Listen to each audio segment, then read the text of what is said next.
guys, so this video is going to be very different from what I usually have on my channel. So to my regular subscribers, I apologize. This is not a packing video. This is not a bag video. This is more of a personal video. And if you have seen any of my Instagram or any of that jazz, then you kind of know what I'm going to talk about. So today I am going to talk about a elective cosmetic surgery that I recently had done, and I did get a breast augmentation. Now I want to tell you my story, and the reason I want to do that is because when I went and did some research, even some watching videos after I had it done, and I wanted to kind of see other people's stories and what they went through and things like that. The majority of videos that popped up when I searched for breast augmentation were from women who were like 20 and 22 and in their 20s, never had kids. And then all the other videos were why I removed my implant. So that kind of freaked me out. So I try to not watch too many of those, because yes, I know that that's out there, that, you know, that whole other side of it. But I just found a lot of the actual stories about the breast augmentations were all from really young girls, like kids. And I didn't find many from women my age. Like, I'm 38, I'll be 39. I've had 6 pregnancies. There was a specific reason why I went and did this. It's not because, oh, I want bigger boobs, which not all those stories are about that for those young girls. They all have reasons and things like that. But I wanted to make this video for other women out there who are maybe my age or older. I want to share something from more of a mature kind of standpoint and life cycle or life experience, if that makes any sense. Okay, so to start off, just a bit of background. I have always been very small chested. And when I say small chested, I mean like A's or B cups. And I had no problem with that growing up because I was a dancer for many, many years. For me, having a small, boobs was good because it didn't get in the way. I was very athletic. But when I was 18, I think 19, I did have a lump removed from my right breast, which was non-cancerous, but they wanted to remove it already anyways. And I'm not sure if that affected the growth in that breast, but this side, like my right side, was severely, well, not at that point, but later on, it got severely smaller than my left side. And when I say severely, it was severely like smaller. So I went through having 6 pregnancies, and I went in and out, my body in and out 6 times. By like the 4th one, I was looking at doing the breast augmentation because I'm like, you know what? They're not staying bigger. They're getting smaller the more kids I have. I'm not very confident with this. I want it fixed. And then I got pregnant again. I was like, oh, well, forget about that. I might as well just not worry about it. Because, they do get bigger when you get pregnant, you got to breastfeed and all that jazz. So now I'm at the point in my life where I'm having no more babies. I've got 5. That's enough. They're great kids, but I'm not having any more. I just got to the point where I looked in the mirror one day and I was like, you know what? There's like nothing on this side. It's like, it was basically flat, straight down, a little bit of nipple, tiny bit of crease, and that was it. And then this side looked like a B cup. So I was like, I'm done. I want it fixed. I want to like have even boobs, basically even breasts. And that was the reason why I started looking into the breast augmentation, because it wasn't because I was vain and I wanted big tits and I wanted to have a cleavage, because I was used to that. I was used to not having that, so it didn't really bother me that much. Plus I work out all the time, like every other day. I don't really wear revealing clothing. Like this is my normal kind of style. So it wasn't for that kind of reason. I don't want to go wearing revealing bikinis. I'm almost 40. I want to I'm past that. Although I have to say, since I've had this done, I'm feeling very confident and very kind of, young again. It's weird. But anyway, so that is the reasoning behind why I went and I did my research, and I looked into the surgeons in the area. I'm in Virginia, in the kind of little bit south of DC. So I looked at some of the surgeries or the clinics that were in Fredericksburg.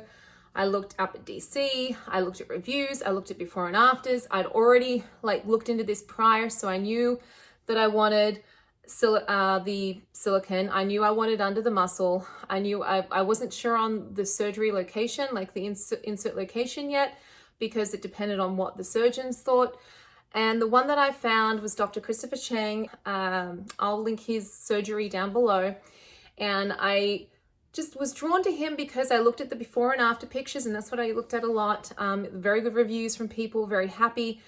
He had very natural results from the women that he did, all ranges of ages, not just 20-year-old chickies who want big boobs or whatever. And so that's why I decided to go and have a consultation with him. Now they're in Tyson's Corner, which is almost 2 hours north of me. So it was a commitment to go and have that consultation, but he does do free consultations, which is a huge thing, because if you do decide to go, to go ahead and do the surgery and everything, it costs a bit of money, right? So if you get a free consultation, that's even bonus. So I went there in November, and I had my initial consultation. It was very laid back. They had me try on a tight sports bra, and then they had these cutlets, which were kind of like the different cc's of implants that you could get, and you'd put them in your sports bra and you'd see which ones you liked. Now, at first I was like, you know what? I want a full B. That's all I want. Just want a full B. And they're like, well, if you're going to go through this and you have the broad shoulders, you can go bigger if you want. I'm like, oh, okay, I'll try it. So I tried on the bigger one, and I was like, well, that doesn't look so bad. And okay. But at that point I hadn't really made a full decision about what I wanted. And in the end, really, it's up to the surgeon has a lot to say about it. In my case, when they're doing the surgery, because they try different sizes out on you during the surgery. And I'll get to that bit when I get to my surgery story. So I left there with all the cost and everything, an idea of how to pay for it. But I wasn't ready in November. I had to wait until tax return season because, I'm a family of 7. I can't just go spend $6,000 or whatever it cost me to get it. So I told them, like, I'm very interested, but I'm going to have to come back. And they're like, no, that's fine. That's fine. Whenever you're ready, he's got open dates, like, all the time. Just let us know and we'll get you in. So it comes to January, and I say to my husband, so can we do it? And he's like, okay, cool, we'll do it. Because we financed half and we paid cash for the other half, which worked out well because they took what's called care credit there. And if you know what that is, that's like a financing option that you have to do things like elective surgery or dental or even vet bills.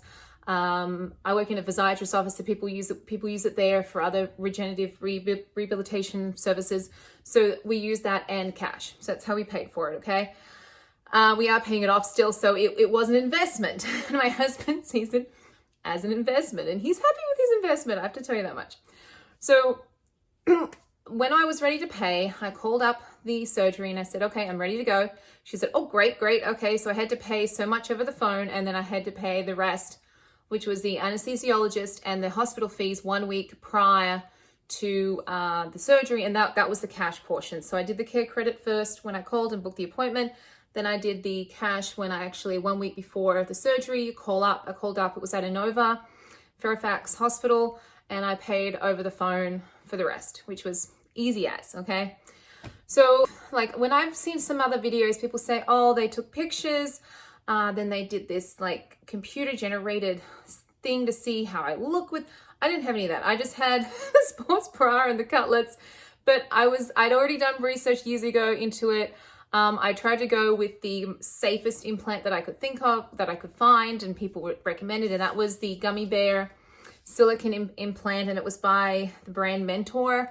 And they showed me how it looked when it has a natural teardrop shape. When it's all settled, it feels more real. I didn't want to go saline. I definitely wanted to go with silicone. So anyways, I booked my surgery for the 5th of March. I know there's this whole coronavirus thing going on. Thankfully, when I went and did my surgery, it wasn't as big as it is now, so I didn't even think about that when I went for it. I was just excited and I went and did it anyways. So first of all, I went to my pre-op. Now, my pre-op was a week before the surgery, and I'm glad that I'm a little bit educated in the pharmacy world, because I guess they didn't explain a lot of things to me that they would to normal people, because I was like, oh no, I know about that. So basically when I went there, they gave me a sheet which basically explained all the things they wanted me to do after the surgery and what to expect, I suppose. It was a little weird. It was like, okay, so, and it was almost like addressed to your partner, whoever was looking after you. First of all, their method of recovery is an active recovery. So it's not where, like a lot of other people's videos I've watched, where they're like, oh, I was wrapped in this bandage and I couldn't move and I couldn't sleep on my side. I had to sit up. I couldn't move my arms above my head for like weeks and days. And no, that's not what they told me to do here. They said, okay, this is the best way to heal is to get your body moving, to get your muscles moving, because the more you move your muscles, they're used to it, right? And I worked out religiously before I went there. Every other day I was at the gym because I wanted to get these muscles in my arms and on my back and everything strong. So then when I did get this done, I wasn't like, oh my God, I'm in so much pain. So that's different. That's different to a lot of other places that I've kind of seen on the internet. They actually told me one of the exercises they wanted me to do was raise my hands above my head like this, day 2, five times. Make sure my arms touch at the top of my head. And so I kind of took the whole, hey, do your normal daily activity literally. Okay. So I came home, I've got kids. I can't sit around. I can't lay in bed. Not like these other young chickies that can just kind of lay in bed and do nothing. I had to do stuff. I vacuumed, like day 2, I was vacuuming.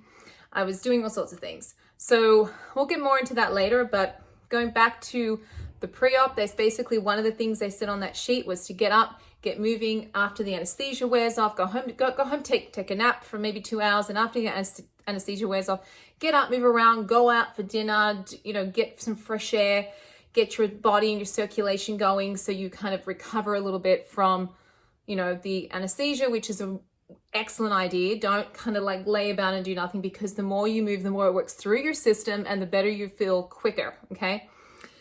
So that's basically what I got there. And then I also got three prescriptions.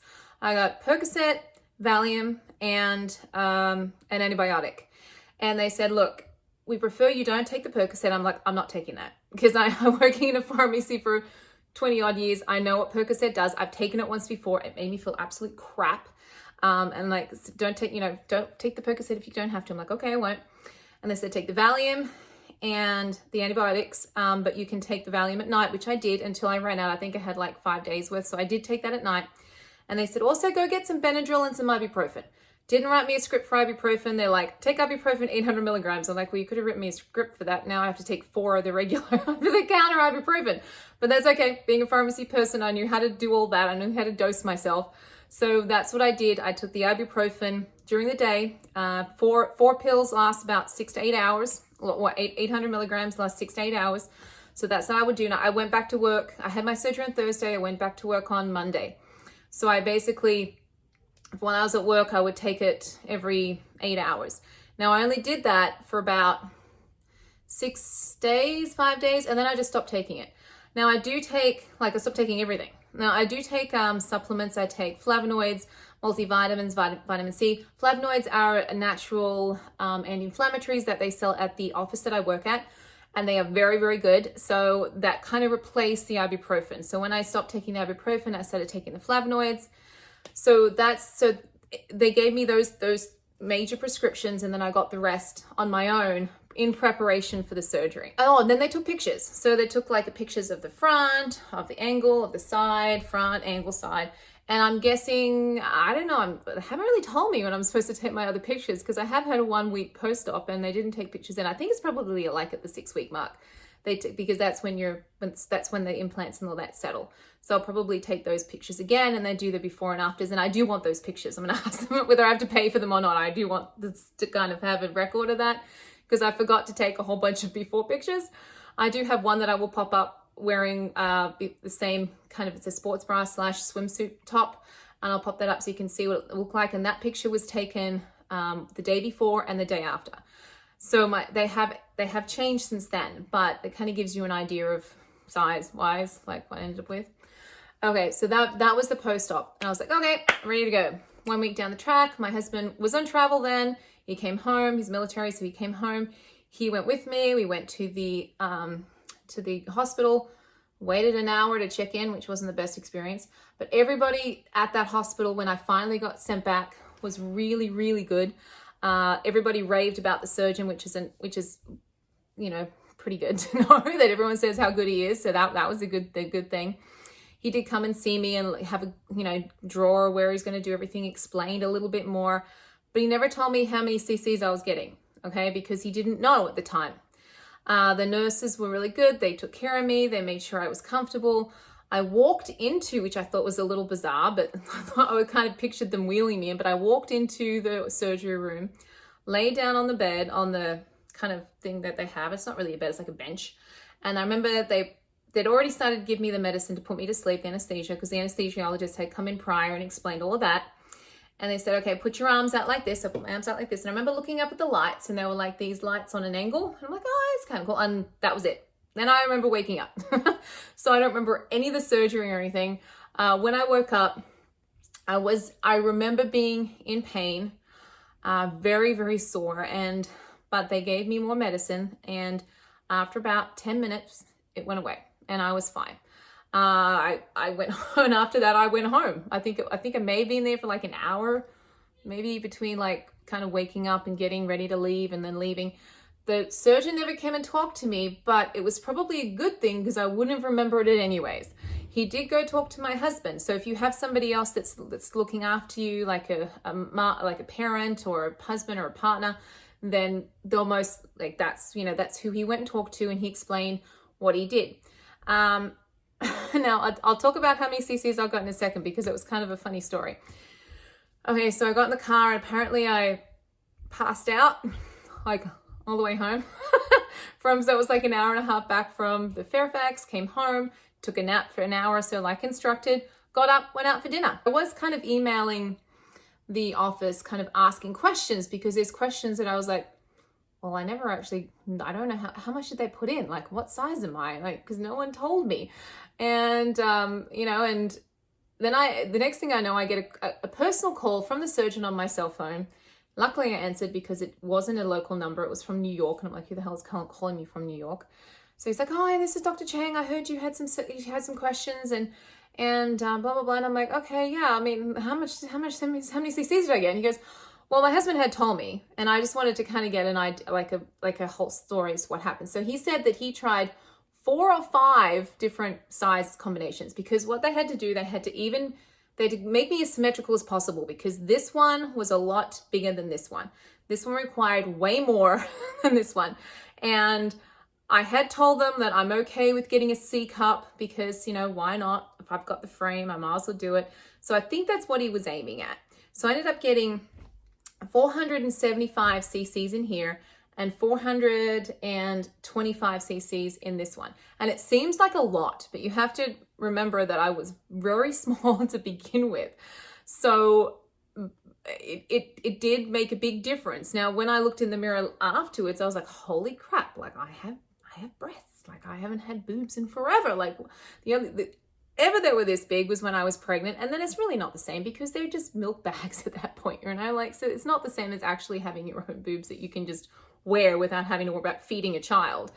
So I went basically from an A cup to now get this, to like, I got measured the other day, I'm now a D cup. That is a huge difference, like C, D. And for me, that whole idea of being that big chested is like, it's still settling in my head. Like I wasn't going in there expecting to come out as a D cup, which is stupid because that's what usually happens. So he was very good at answering my questions. I did confirm I got it under the muscle. I got a smooth implant. Everything went fine. I got the incision underneath the crease because that was the best place to put it, which I already knew ahead of time, because I did have a good fold. I'm glad, because that recovery is a little bit better than in here. Here you can affect your arm muscles, and the nipple, it can affect your nipple tenderness and things like that. So I did get it underneath there, which I'm happy about. Now, as far as what I did to recover my recovery, as I said, I explained how I took the medications. I took them as instructed, but I didn't take the Percocet because I didn't want to feel out of it. Plus, that does give you bad reactions. It did take 3 days for me to go and have a bowel movement, and that I had been told. And the only reason I kind of thought about it is because I have had surgery before. I had my gallbladder removed. I've had other things done. And I remember when you have anesthesia, it can affect how your system flows. Okay. So it can take you like 3 days or 2 days to kind of get back into sync. And I was taking probiotics, I was taking multivitamins. I ended up getting some Colace or Senecot, which is, I can't think of the word, laxative. So it's a bit of a laxative. So I did take that for 2 days to get my system out. And when I did go, it did hurt a bit because it was like 2 days worth of stuff that I had to get rid of. That's the only big downfall I had, okay? My incision site had some like, it's got some steri strips on it. Then it had a bandage, like one of those waterproof bandages that you get from the pharmacy that you just kind of put over and you can shower with. So I had a shower the same day. I don't know why these people always say haven't, oh, unless they got them in somewhere where they were told not to shower, but I showered the same day. They say, go home and have a shower. I'm like, okay. So I went out home and I had a shower, and I've been doing normal stuff like every day. Hadn't really stopped.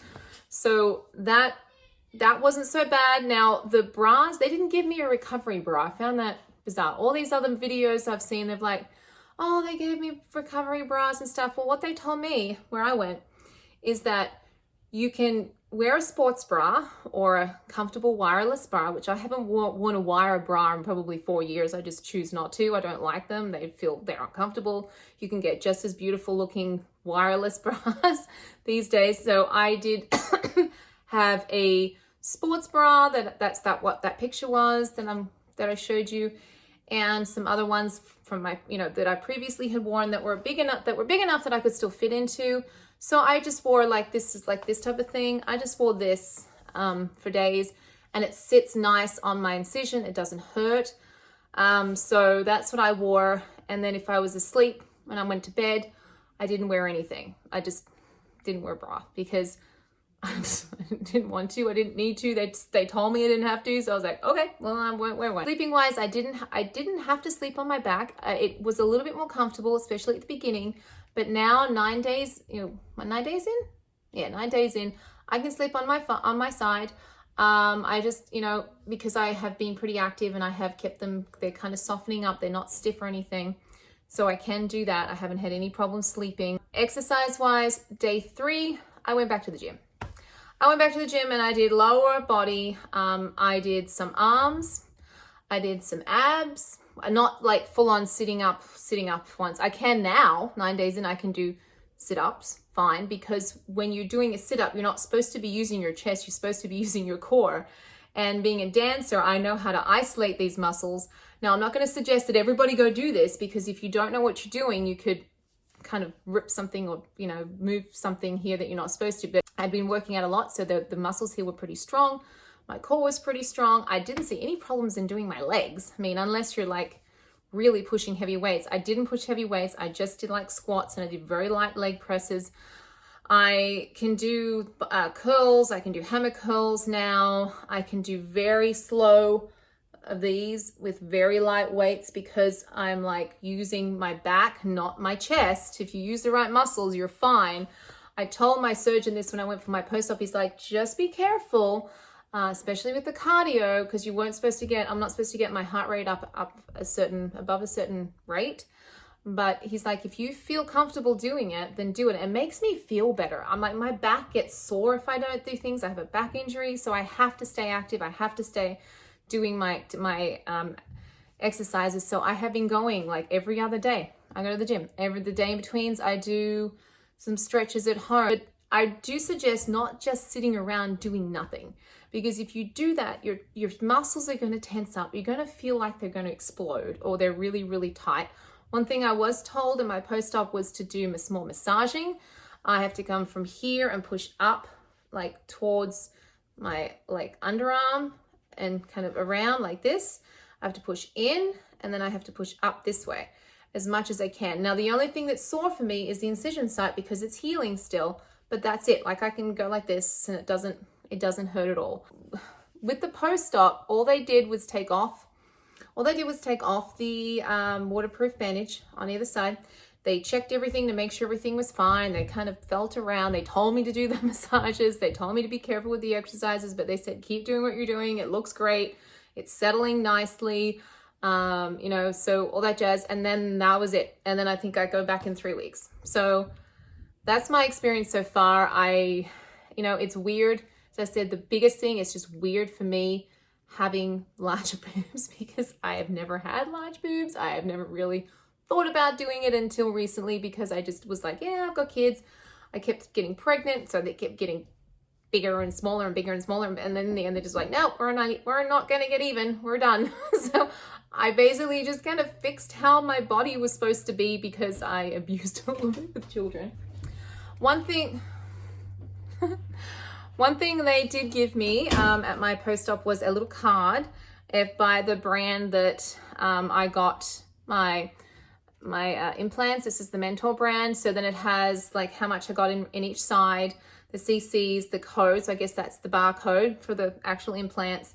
And then there's a number here that I can call if I have any questions, if anything happens and I need to talk to them.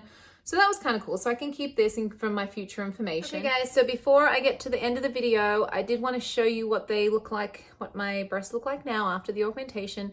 If you don't want to see this part of the video, it's fine, skip past it. But I thought there might be some people who were curious on how they turned out, what they look like, if they look natural. This is, I said, this is 8 days post-op, so they will drop a little bit. But yeah, so what I'm wearing right now is just a sports bra / swimwear bra that I got from Victoria's Secret.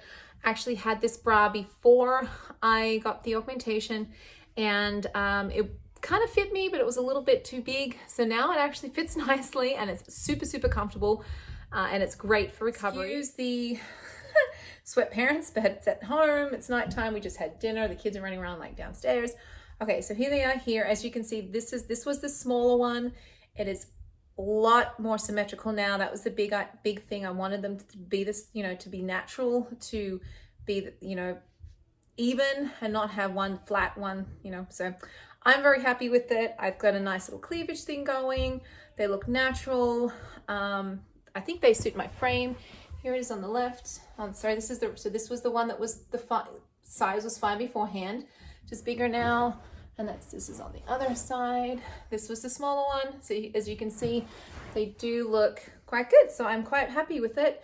I'm not a big, hey, I'm gonna show my boobs off person. So I'm buying clothes now. I'm having to kind of be aware of that. Some clothes I can't buy that I used to. And because I'm kind of thinner here than and bigger here. So it's a whole new experience for me. So just in case you wanted to see what they look like now, 8 days post-op, they will drop a little bit, as I said. There you go. Yeah, so that's my story. And I thought I wanted, as I said, I wanted to share it because I feel like there's not enough stories from women who are my age and who have gotten this done for not just cosmetic reasons, but just self-esteem, you know, and feeling like you're going back to how your body was. A lot of people, there's things like mommy makeovers now where people get breast augmentations, tummy tucks, and they're out there. There's women out there, and I'm part of a Facebook group that I talk to who have women my age that have this done. But as far as YouTube videos, I don't find, or people like YouTube videos about review, like experiences, I don't find many that are like over the age of 25. Let's put it that way. So I thought this would be fun. I know the people who are subscribed to my channel, this is not what you're here for, and I apologize, and I'm sorry, but this is just what I'm doing because I know there are going to be people that are going to search breast augmentation stories or boob jobs or whatever, and I want this to be a video that people can watch and say, oh, well, it's not just all these youngies that are getting it done. There are other women that are other ages, and you know, what I went through is my recovery and stuff is a little different to what I've seen too. So I wanted to share that in case that's something you wanted to try. Also wanted to share the fantastic surgeon I had. I would recommend him for anything. He is very, very good. The staff is very good. The hospital was very good that I went to. So I had a very good experience. Yeah, so I will come back and do maybe a 2-month or something update. But thanks for watching, guys. If you have any questions, anything at all, pop them below. I'm happy to talk about it. And yes, I'll see you for my next update, and I will have some more bag videos coming. I've been very busy with school, work, husband being gone all the time. So, but they're coming, I promise. Alrighty. Have a great weekend. Have a great Sunday. Better go eat dinner because my daughter just came to tell me it's ready. Love you, leave ya. See you later. Bye.